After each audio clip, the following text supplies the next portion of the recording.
Okay, welcome. Thank you for joining me today. My name is Donna Davidson. I'm Superintendent CEO for Mountain View School Division. And I know that we're all very busy at this stage of the year implementing our strategic plans, but today's webinar is on leading the strategic process. And we're going to take a look at that process, and I'm going to share with you my journey as a leader of the division's planning process and what I've learned along the way. And it's what's important to share with you as well as the strategic planning process might not be one of the most exciting topics, but I really like strategic planning, and I hope that you learn a little bit from today's webinar.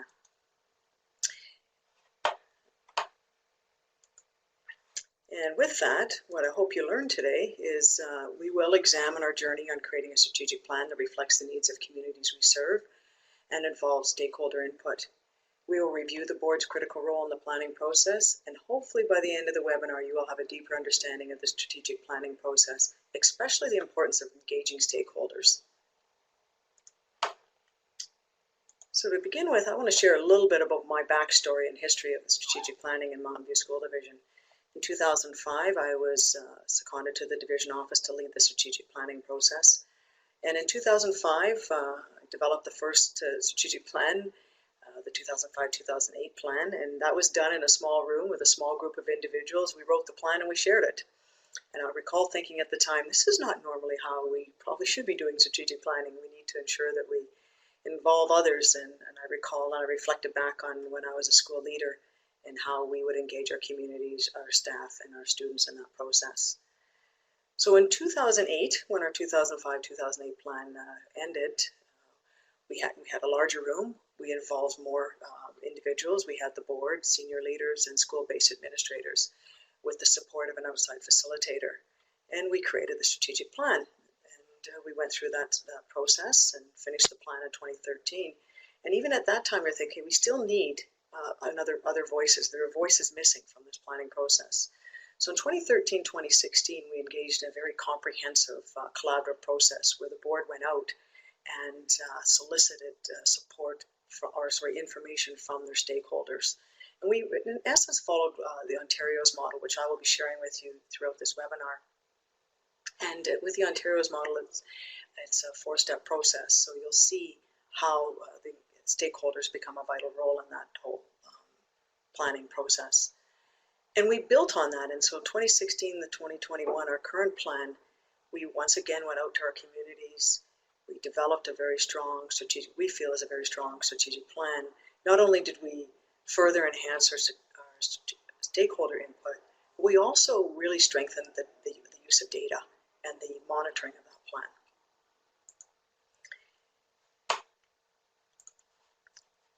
So when we think about strategic planning, what is it? Well, Ontario School Boards Association defines it as a collaborative process by which an organization determines its optimal future.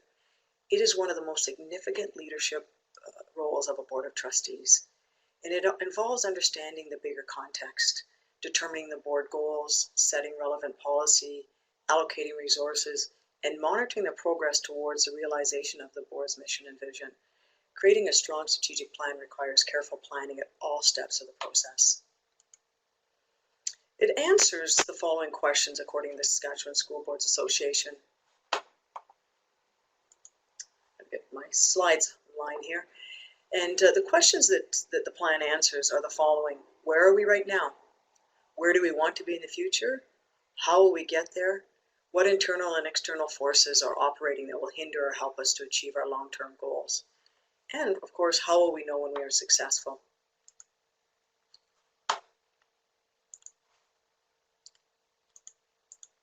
When we think of the purpose of a strategic plan, it's to really set direction. The strategic plan is fundamental to ensuring good governance and building public trust.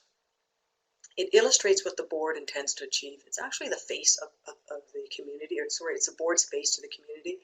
It informs the stakeholders with regards to what the board intends to achieve, what its priorities are, and how it plans to achieve them. It reflects the vision and mission of the board, its overall purpose, its belief, and its strategic directions. It's important that it focuses on leadership and collaboration, because this leadership and collaboration develops a very strong strategic plan.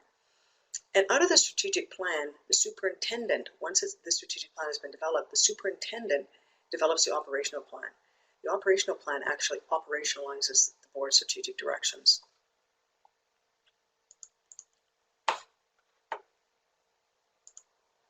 Why is it important?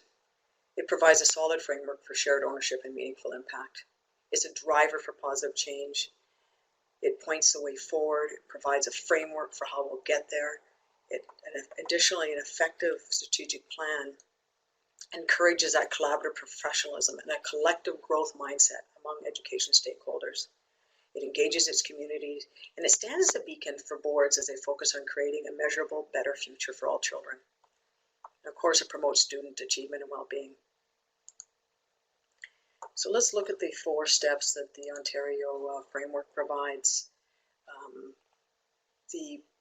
While the final decision relating to the strategic plan are the responsibility of the Board of Trustees, the plan is developed through a partnership involving the Board of Trustees, the superintendent, the staff, and the community. It may take several months to develop and should be the result of consultation. So it has that communication engagement component. It needs to be transparent and collaborative, and the superintendent, once again, is responsible for the implementation. So when we think about the steps, there's 4 very clear steps. Preparing to plan, gathering information, that's the data collection piece. This is the piece where you really go out and you do that consultative process with your stakeholders. Then there's once you've got all that information, it's developing of the plan, and then of course implementing, monitoring progress, and communicating those results. So let's look at the first step. The first step in preparing the plan, this is really important that you determine the process. The superintendent and the Board of Trustees should discuss who will be responsible for guiding the process and for ensuring that the strategic goals reflect the direction determined by the Board of Trustees. This is where you answer the question, what will our timeline be to develop the plan?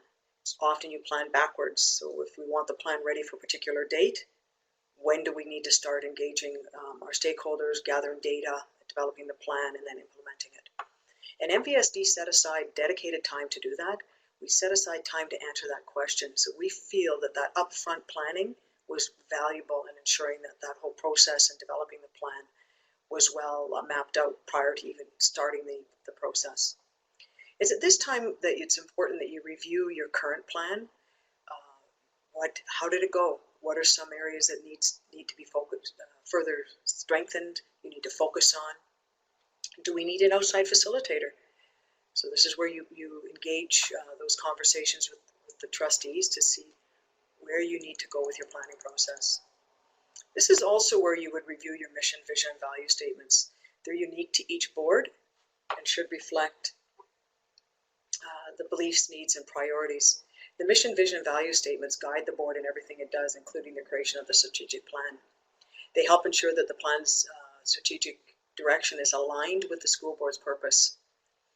And when we think about the vision and mission, it's a very concise description of its purpose. So we're going to talk about that in a little bit greater detail in another slide. But it's really important that these pieces are developed prior to the planning piece. You need a strong mission and vision and value statements. And when we're thinking about those important statements, Simon Sinek suggests that the most successful organizations use the golden circle. And you see the graphic on this slide that I need to give you, has the golden circle. And in the center of the golden circle is the question why. It is the most important circle. This is the vision and mission of the board and the inspiration and purpose of the board's work. And when Simon Sinek talks about why, he means what's your purpose, what's your cause, what's your belief, why does your organization exist, why do you get out of bed in the morning, and why should anyone care? That's critical that that has been identified prior to planning and determining where you want to go. The second circle is how, and the third is what. Trustees focus on the why and the what, while depending on their superintendent to manage the how. The how is implementing the operational day-to-day aspects of the board's work. So for example, why or purpose of a school division would be want to make a difference in the lives of the children we serve. So that would be the mission and vision. How would be the operational plans, support research-based instructional strategies and positive learning environments. And what? We lead educational organizations through the strategic plan. I wanted to share with you a little bit about a mission and vision, because I know that some organizations develop their mission first, or they'll develop their vision first. It really doesn't matter, but what's important to understand is that the vision is our future state, where we want to be, what we want to be. It's our North Star. So for Mountain View School Division, our vision is that Mountain View School Division is a center of educational excellence where all students become contributing citizens of a global society. So it's written in the future tense. Whereas the mission is a purpose of the organization, what they're doing, and it's written in the present state. So for example, MVSD's mission is Mountain View School Division will provide an inspiring, respectful, and safe learning environment where every student is valued, nurtured, and enabled to realize his or her full potential. So it's what we do day to day. The vision and mission need to be clear and concise, and we need to know why and be able to articulate that clearly, because that, as according to Simon, gets us out of bed in the morning, and it guides us. So we're going to come to and spend a few minutes here on the second step, which is the gathering information. It's critical to establish a clear understanding of what is happening in the division, what's happening around the division, your external and internal forces. The board can accomplish this by gathering current and relevant information through an environmental scan and by engaging with key stakeholders such as staff, students, families, and community groups. It is recommended that the board gather a great deal of information and weigh it carefully before setting the strategic direction. Careful planning with purpose in mind will facilitate the most efficient use of the resources, and the information gathered needs to be current and relevant. So to do that, MVSD, or Mountain View School Division, set out on that extensive collaboration with stakeholders and gathering of data. So when we think about data collection, we have a wealth of, and as you're aware, we have a wealth of information. We are considered data rich. What's important is to first understand what data is needed. Why do we need that data? For what purpose? Will it help us in our planning? Because if it's not going to help us in our planning, there's no reason to gather it or to spend time with it. Prioritizing the gathering of data will support an effective decision-making process. And we know there are loads of data sources, and I've provided some on the slide for you. You can look at the impact of the previous strategic plan, student achievement data, student and staff well-being, information on incidents, your bullying, your suspension data, retention rates, parental engagement, school climate, school surveys, division surveys, and the list goes on and on. So you have a wealth of data in front of you. You need to determine what data you need to focus on, and once you've decided that, you need to analyze that information. And when you're analyzing, you need to look at the themes. What stands out for you? What is the data telling you with regards to, for example, demographic shifts in your division, with regards to student achievement? What areas need to be focused on? So you've got that data collected. The next step is engaging with your stakeholders, because they're another data source and a very valuable data source. So as you are doing that, let me get here. So as I said, engaging with the stakeholders is critical to this whole process. And there are two types of engaging with stakeholders, and one you do on a regular basis. It's ongoing community engagement, and this happens at the board level, at board meetings. It happens when you invite the media into your board meetings, when you invite parents or community into your board meetings, when some boards live stream their meetings, when you hold community meetings. You may have an open door policy. So that's that ongoing community engagement, when you reach out to your communities and you attend various community functions or school functions. That is a very important piece, because it's building those relationships with our community will help support and encourage their participation when you need them for that formal stakeholder engagement process, which is critical to the division planning piece, or the strategic planning piece. So if you've got ongoing community engagement, it really leads into the second type of community engagement, which is that formal piece.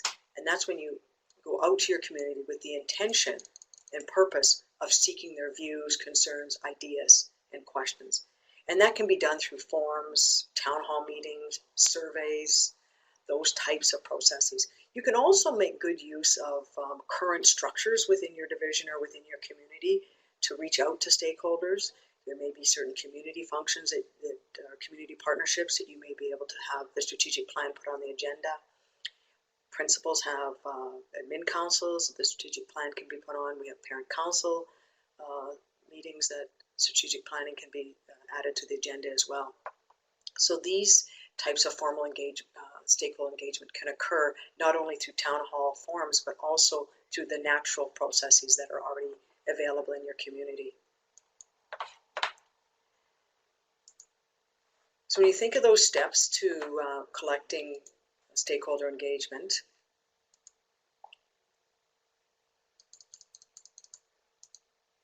there are 4 main steps. First of all, you need to identify them. In a Mountain View School Division, we really wanted a diverse group of stakeholders to be engaged. So first we identified who we wanted to meet with. And of course, we wanted to meet with our parents, our staff, our students, and our community. But not only did we want to meet with those large groups, we wanted to ensure within those groups that we saw a diverse or heard from a diverse group of individuals within. We wanted to hear also from maybe individuals whose voice is not often heard, who may not on a regular basis come forward and share their thoughts. So we purposefully invited maybe voices that were, should I say, quieter in our communities and in our schools and in our student population. So we identified those groups of individuals, and then we determined that the engagement process, what would it look like and what types of questions would we pose? Because what were we looking for? What did we need answered? So what we decided to do is we decided to have community forums. So we had 3 community forums. As you're well aware, Mountain View School Division is a large geographic division. So we had 3 community forums in 3 different locations throughout our division. We also had a student forum and we had a staff forum. For the student forum, we brought the students together to a community location within the community of Dauphin, and we spent the day with the students. The staff, once again, we brought them to the division office, and the community and the parents, we went out to them, as previously mentioned. So that was the process we had decided. We decided how many we would be able to invite, and we didn't turn anybody away. Whoever wanted to be part of the process, we encouraged their participation. We thought before we bring them together, we needed to ensure that we had the questions developed. So we developed 6 questions that were critical to supporting us in the strategic planning process.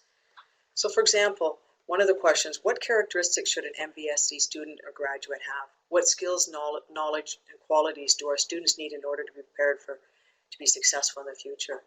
We thought, what is your definition of success? What does it mean to be an educated person? Who's responsible for the education of our children? Those questions are available for you in one of the handouts. You'll see the questions that we asked our stakeholders. So we decided what would the questions be. And then the third step was to conduct the engagement process. So boards can work through a third party or a facilitator to do that for them. Mountain View School Division decided that the trustees wanted to do that piece. They wanted to conduct the forums. So we held the forums, but we also held facilitation sessions for our trustees. So we held the session for our trustees on how to facilitate focus groups, how to take notes, and all of those pieces. We also we also had division staff record the stakeholder responses. The forums occurred over a 4-week period. And what's important to know is this process is not a quick process. It takes time to get through this data collection process and to do it properly. So these forums were held over a 4-week period. The feedback was reflected back to each participant. We ensured that each participant that participated in the forums had not only the results of the conversation from their particular group, but they had results from all groups within their stakeholder group, as well as responses from all the stakeholder groups that was gathered and shared with the participants. That information was brought together to the final step, which was analyze the findings. So the MVSD board held a board senior admin planning retreat, and that was held on March 11th and 12th of 2016. because we wanted our plan ready for the fall of 2016. So that we're going back quite a ways. We had all of the public forums and all those stakeholder meetings done in November, January, and then we brought that information together for a board senior admin planning retreat in March. What we did at that planning retreat is we looked through that data. First of all, let me back up. First of all, we reviewed our mission, vision, and value statements and made sure that that was what we were committed to. That answered our why. It gave us our purpose and direction. But when we were looking at the data, we, in groups, we reviewed it and we responded to the question, what stands out for us? Is there data that's worthy of celebration? Are there data that is concern? Are there other data that we need to collect to achieve or to develop our priorities or our strategic directions? Are there other issues that we wish to raise for our plan? So the data came together, we looked at the data, and as a whole group, we determined what the themes were that emerged from the data. We used those themes to identify the priority areas for our next division plan. That was an extensive process and lots of hard work. So we took that information and we started to develop our plan. So with the themes in developing the plan, the first step is to identify your strategic priorities. And a strategic priority or direction is an area of high importance that a board establishes in order to realize its vision. So MVSD Board of Trustees identified two main strategic directions. I don't think these will be very unfamiliar to you. We decided to focus on, because this came through in our data collection and our engagement with our stakeholders. Of course, we decided to focus on learning, enhancing student learning and foundational skills. And within that particular strategic direction, we had three focus areas that came out: literacy, numeracy, career education. It was important to our communities, to our students, and to our staff that students were literate, numerate, and had a pathway to a career or life after their K-12 programming. The other main strategic direction was student well-being, enhancing student well-being. And in that particular strategic direction, two focus areas emerged or came through in the data: mental health and safe and caring schools. Those are two areas that our community and our staff and our students and our data identified as needing us to focus on. Once we established those areas, the group looked at developing specific strategic goals or outcomes you may have heard that be referred to. So at that spring planning retreat, the Board of Trustees and Senior Administration developed some basic strategic goals and outcomes. They weren't fleshed out into what we would call SMART goals at that time. But we brought those goals to a full planning session, and we invited school-based administrators and some of our support staff around our literacy and numeracy coaches and our individuals that support that type of work in schools.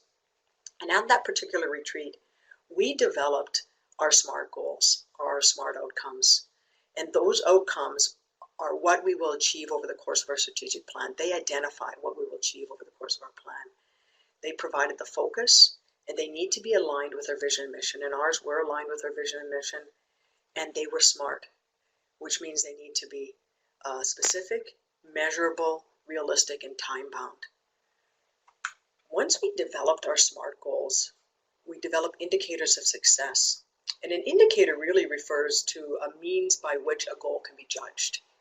Are we making progress towards our goal? So it further defines the goal, and it serves as a yardstick by which to measure the degree of success in a goal achievement. There are specific qualitative measurement information, so they can be qualitative by degree, or they can be quantitative, defined by a number. And their descriptions of what that success will look like. So for each goal, the Board of Trustees, along with the senior admin and the school-based administrators, we developed at least 2 to 3 indicators of success. And at a board planning meeting following that spring retreat, our Board of Trustees approved the goals and the indicators for success. And so that set the direction for administration to develop the strategic plan, the strategies and action plans that would in turn operationalize the strategic plan. So that takes us to the last step, and that's implementing the plan and monitoring progress and communicating results. Because in order to implement the strategic directions, you need to have action plans, and you need to have strategies and data collection and all of those pieces that support or provide guidance for realizing the goals and, of course, indicators. So in operationalizing the strategic plan is the work of the superintendent and the administration. So the superintendent worked collaboratively with senior administration and school-based administrators to develop those action plans, which include the strategies, the data collection tools, and the detailed steps that would be used to realize the goals. MVSD held a planning session in the fall of 2016 to do just that. So we came together and we worked through each of the strategic directions and focus areas and developed strategies, data collection tools, as well as our action plans. And what's important here is there really needs to be a balance between capacity and strategies, because sometimes divisions have a tendency to put in a lot of strategies, and really it's very difficult, not only time, human resource-wise, but financially, to actually implement the strategies that have been put down or have been included in the action plans. Fullen suggests focus on a few key strategies and align financial, human resources, professional development, and accountability systems to successfully achieving those strategies. So it's important that we try not to build too many strategies into the plan, but focus on a few strong strategies that you believe will move you towards your strategic goal.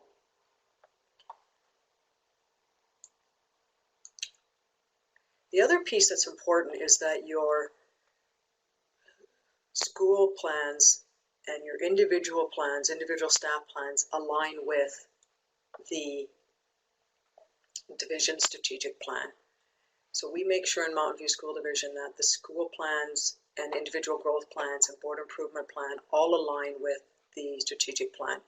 They all tie together, and that's it's critical so that everybody's on the same ship, rowing in the same direction. Might be slightly different types or depths of your oar, but really everybody's rowing in the same direction. School plans look very similar to our division plan, but the school might specifically focus on a strategy that's more reflective of their school community. The other piece that boards do at this time is they develop an annual board budget that ties and is linked to the strategic plan. They ensure that there are resources aligned to the achievement of those strategies and the implementation of the goals.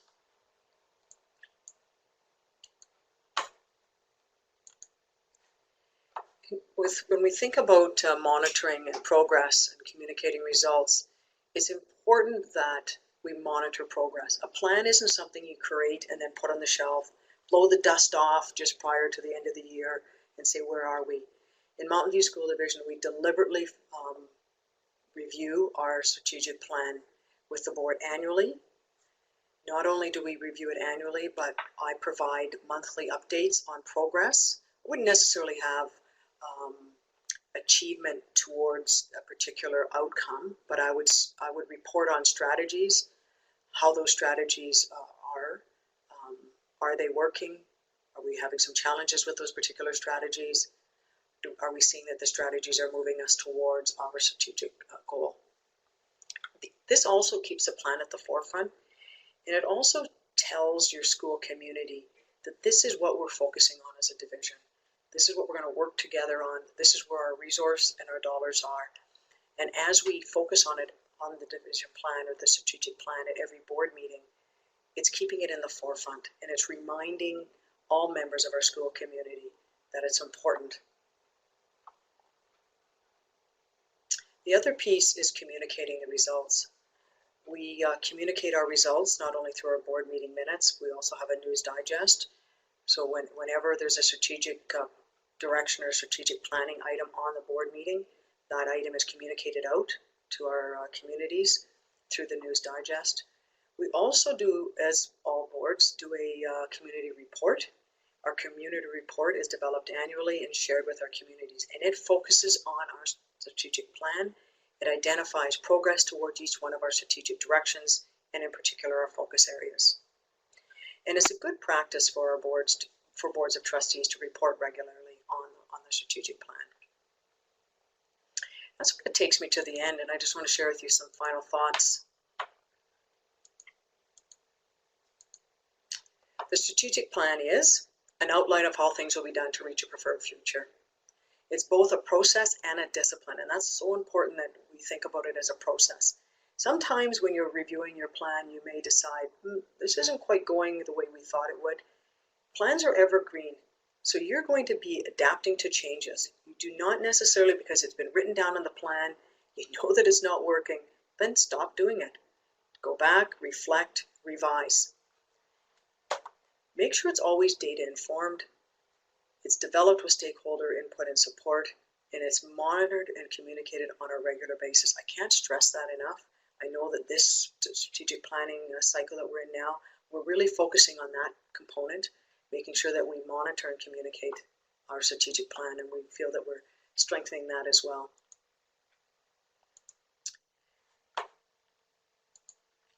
And I want to leave you with just a few final thoughts on your role.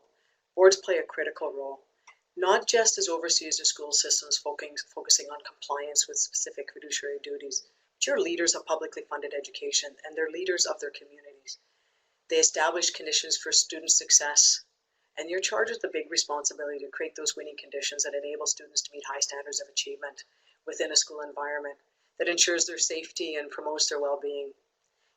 They set high levels of expectations for all those that they work with, and including themselves. They create shared vision, mission, and value statements, their strategic directions through that strategic planning process. Boards align resources needed through the annual budget process. And boards garner the support needed to achieve their vision and mission through ongoing stakeholder engagement and advocacy. And this is achieved through a robust, thorough strategic planning process. Thank you. I'll give you a few minutes if you have any questions. I'll take some questions.